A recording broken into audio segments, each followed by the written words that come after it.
Hey, howdy, hi. Welcome to the Light on the Trail podcast. Thank you so much for joining.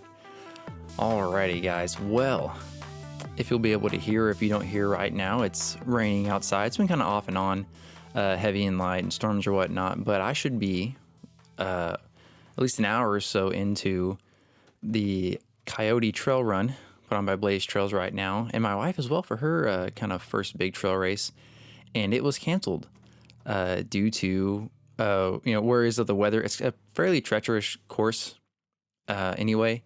Some parts are pretty steep, a lot of climbing, a lot of big rocks and everything else. So you add water into that, and they were thinking it'd be more severe storms, so better safe than sorry kind of scenario. It's understood, put safety first, but that sucks. So I could be in my race right now, and I was hoping the next episode would be talking about that race and my wife's first race. It won't be. Now, when will this be happening next? Usually they push it off. They want it to happen pretty soon after. You've moved around a lot of people's plans and things, but again, safety first. So like 2 weeks? Oh, that's right. In 2 weeks is my main race for the year, my 50 miler Chupacabra put on my Texas Outlaw Running. So I really hope it's not in 2 weeks. Because I'd have to do the 50 miler, and then I won't be able to do the Coyote at Cleveland State Park, which is kind of like, or it is a close place, kind of my backyard around here, and I've ran that plenty of times, and I've kind of trained with my wife there to get her ready for that, and it's a cool place, but I wouldn't be able to do that because I would be doing this 50 miler. Maybe and then even if they do 3 weeks from now, so that means I'll do my longest distance PR, and then the next weekend I would be, I don't have to do it, but I then would be doing the 25K on a pretty rugged course. Part of that sounds appealing, right? Get comfortable being uncomfortable, put yourself in hard places, and it'll seem easier when other bumpy things come down your road, but it is what it is. We'll see what happens. If it does happen to be within 3 weeks or next weekend, I'll still probably try to do it. I would be a week before a 50 miler on that course for 25K. I would just take it easy. Yeah, maybe take it easy. That's what we would try to do, right? Try to take it easy, but I'm sure there'd be a little bit of a competitive edge and I'm feeling really good. And then a week later, I'd still be kind of sore and like, oh no, I should have chilled out. Maybe I shouldn't even have done it. Maybe I won't. Maybe if it's happened the next week, I'll just go to cheer on my wife and let her do it and see their friends and things. Friends is kind of the topic I'm going to be talking about today. I've mentioned before, running with a group or community or getting to know people, reach out to others because they feel, most of the time I think people are kind of introvert, I say in quotes. We're all just, like not as outgoing as some people. I think more so than not, I guess. There's more people that are kind of cool by themselves and there's more people outspoken and all that, whatever. So with that news, I was texting my buddies that I've had on here before. So Jeff or Chuck and Will, and like, hey, let's come out to us. And we've talked before about doing the 50K out at the Chisenhall Trail. Why don't you come join us? It's like, I really need to do that for some prep for my 50 because I have been slacking on that with volume with the new job and just family stuff and trying to maintain things. And spring is happening. We're working on lawnmowers, putting up a front porch, all those kind of things. And I was like, guys, there's no way I'm going to do 30 miles before the day before a race. Like, y'all are crazy. Y'all are on another level. I'm like, yeah, come join us. We get to talking still about it. It's like, no, the race was canceled. Like, no way. Check your email. Okay, check my email. Sure enough, it was canceled. So, they kind of reached out to some people, put it on the running club around here. Hey guys, let's meet up with the Burleson Running Club. If you remember them from a couple episodes ago. And, we all kind of met up. I did not get to run, or I did not run the whole 30 miles with them. It'd be like about 3 laps out there, and it was dark. It was getting dark too. So, but I had to kind of convince my wife to come with. And it's like, hey, we're gonna run tomorrow in cruddy weather. We were ready for it to be like 60 degrees or cooler, wind, rain, or possibly hard rain, stormish, and we're gonna run in it. And now we're not. So let's do some running tonight. And then you get to meet the guys and meet the running club and the friends and stuff and all that. Oh, whatever, fine. And she needed to kind of test her vest out anyway that she got to make sure it fit, actually put it to use, right? And because that was the plan to do what I did, which we've talked about plenty of times also, is breaking that rule of not trying anything new on race day. Like, you need some kind of hydration or something with pockets because it's nice just to have just in case. And so, a couple days ago, we got her a vest. And then today, the next day was going to be the race. We got out there. She ran a little 5K, and I ran her back to the car.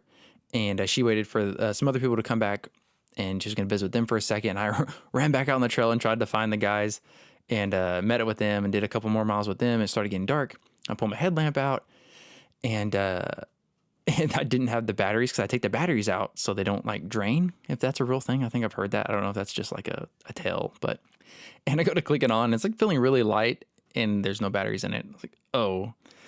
So we kind of because in the trees, it's getting pretty dark in parts of the trail, and when it's open, and there's still some light. And we get to a point I'm like, okay, guys, I got to go. I don't have any batteries on my light, and I want to get back to Jordan because it's getting dark, and we got to find dinner and stuff. But wish I could hang out more. And no, all good. So again, with friends, wonderful time. Got to getting to see the people.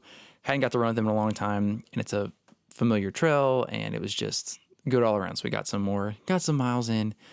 And got to, hang out and stuff. But so we'll see when the Coyote Trail is going to be posted or postponed too. We'll see.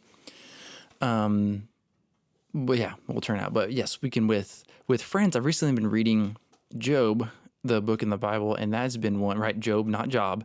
Although I say it in my head every time, Job.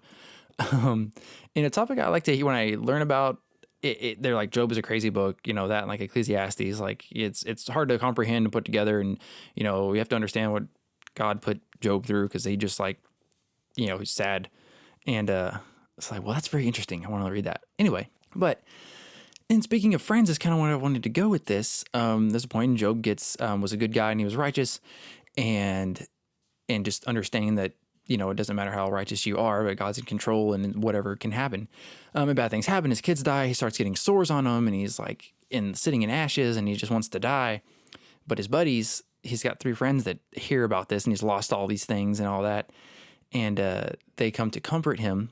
And for 7 days, they don't say anything. They just like, dude, I can imagine, this is me just thinking, but that they're like, guys, what do we do? Like, Job was like better than us. And now he is in like a deep, dark place, and he's like cursing God and everything. Like, I don't know what to say. We don't know what to say.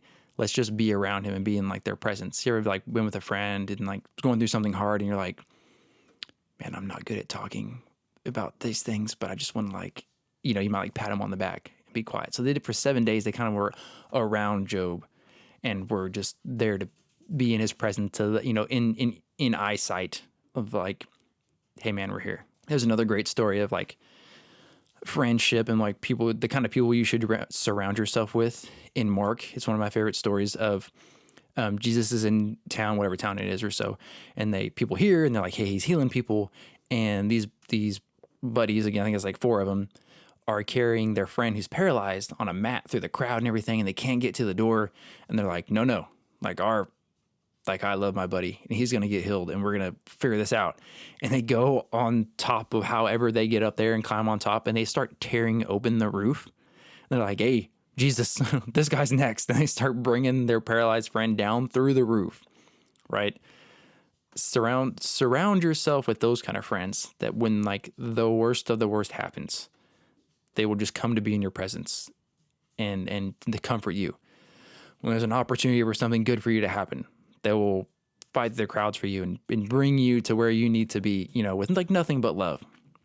Something else I've been thinking about is like premeditated love is good as not continuous love. Oh my gosh, what's the word? Spontaneous, like a spontaneous love, or giving or charity, when you're just like, do it. So I think that places like your character in your heart. But that's some serious friendship. And so thinking about that, and surround yourself with those kind of people, but get out and run with those kind of people, or think about, the opposite of that. Can you be that kind of person? Also be that kind of friend to other people, and whatever, just be nice, be nice, but get out there and run. I'm going to get some more miles in a little bit, but not too crazy. Because again, it's only 2 weeks before the Chupacabra 50. And from what I've said and learned and heard and read, that's the time. Those 2 weeks before something is like the limit where you need to be kind of light and stretching, because your muscles will not be able to not reproduce, but show and reflect the time and the work that you've put in before that. I think that's right around the cusp of it. And I'm sure it depends on the bodies, or the different body types and things, and how your body takes and recovers and reacts to things. But so I don't really have enough time to, sorry, that's probably loud. I have enough time to gain more volume, or kind of build up my engine to say, but that has been my focus for this being an A race is really not caring too much about speed. Every once in a while, just to throw it in and to like do something kind of harder and get my heart rate like real high. But I've just been trying to, cruise miles and put a lot of time under feet. Not as much as I think I should, but we shall see. It will be quite the treat. Anyway, but I am interested. If you've had some friends that have like encouraged you, or you've had moments where you knew you were that friend that stepped into their life, either, in a, spiritual or religious way, or through something hard in their life, or, in running, and you brought someone to running, or they helped you with it, share that. I would love to let the world know some positive and great stories. So shoot us an email over here at fullsteamaudio@outlook.com. And thank you so much for tuning in and being here, guys. May the dirt be forever under your feet.